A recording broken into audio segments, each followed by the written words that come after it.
اس دن ایک چھوٹی سی بچی اپنے والد کے ساتھ آئی اور کہا آپ کو عمرے کی شیرینی لے کے آئی ہوں، آپ نے عمرہ کیا ہے، میرے لیے دعا کرے، آپ کے لیے شیرینی لائی ہوں۔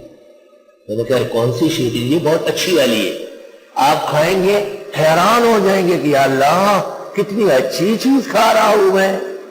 چھوٹی سی ساری مجلس کو حیران کر دی۔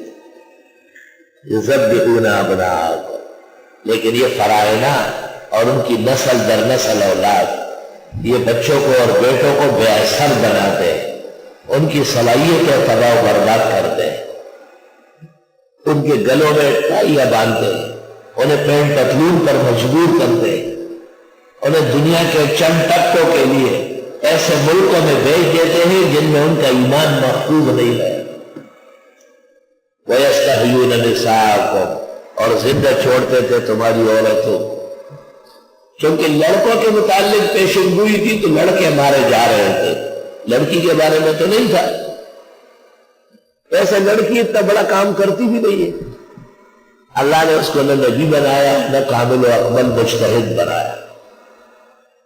کمل من الرجال کثیر، حدیث میں ہے مرد تو بہت کمال نبوت کو پہنچے، عورتوں میں مریم بی بی، خدیجہ، عائشہ، ازواج مطہرات، بنات الرسول، فاطمہ بی بی رضی اللہ تعالی عنہن، وہ کمال کو پہنچ چکی۔ اور علاء الدین بیکندی رحمت اللہ علیہ، ان کی بیٹی تھی تحفہ، نام کا تحفہ، اس نے کتاب لکھی تحفۃ الفقہاء، 3 جلدوں، اور اپنے والد کو کہا میں ایسے شخص سے نکاح کروں گی جو اس کتاب کی شرح لکھے۔ مالدار گھرانہ تھا، اونچے عالم کی بیٹی تھی، بڑے لوگوں نے کوشش کی، لیکن جب وہ سوال جواب کر لیتی تھی تو مولوی صاحب الراسد بن کے واپس ہو جاتا تھا۔ پورا بڑا گئی ہے۔ کاسان میں ابو بکر کاسانی نے سنا، کاسان میں، اور اس نے تحفۃ الفقہاء کی شرح لکھنی شروع کر دی، اور بیکن پہنچتے ہوئے 7 جلدیں مکمل ہو گئی۔ علاء الدین کو کہا بی بی کو یہ کتاب دکھاؤ،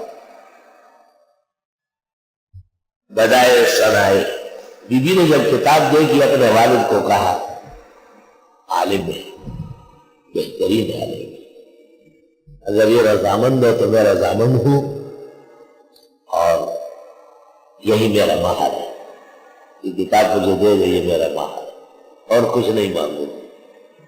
نکاح ہو گیا۔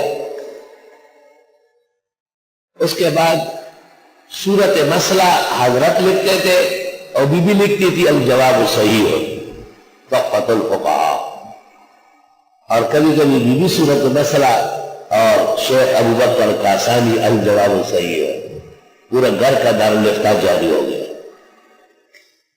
ابو بکر کاسانی حج کے لیے گئے، بادشاہ عرب کو پتہ چلا کہ بہت بڑے عالم و فقیہ آئے ہوئے ہیں،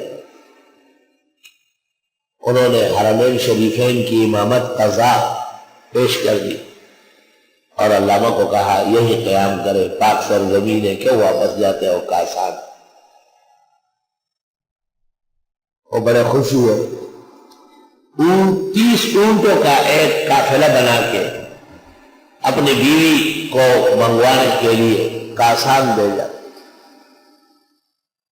اور ان کو خط لکھا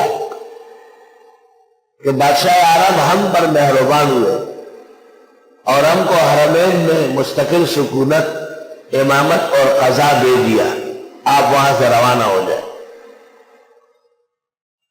بی بی نے خط پڑھا اور خط پلٹ کے دوسری طرف لکھا افسوس تیرے علم اور فقہ پر، ایک ہی سفر میں سب کچھ بھول گئے۔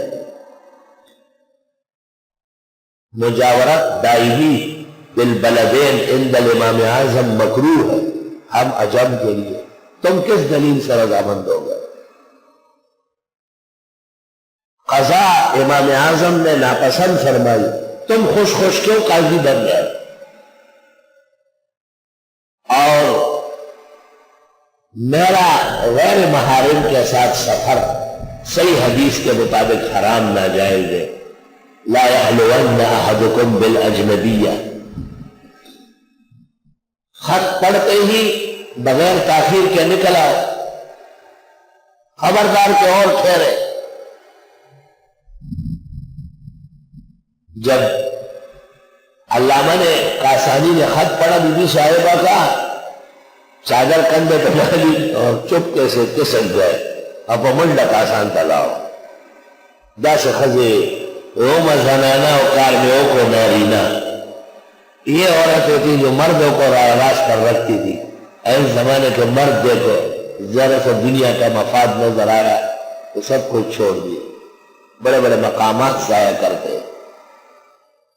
یہ بدائع صنائی جس کے متعلق امام نصر مولانا انور شاہ کہتے ہیں چاروں مذاہب میں اس سے حسین ترکیب فروع اور اصول کی نہیں. وہ فروع کے ساتھ اصول ذکر کرتے ہیں. چاروں مذاہب میں اس سے حسین جمع بین الاصول والفروع موجود نہیں.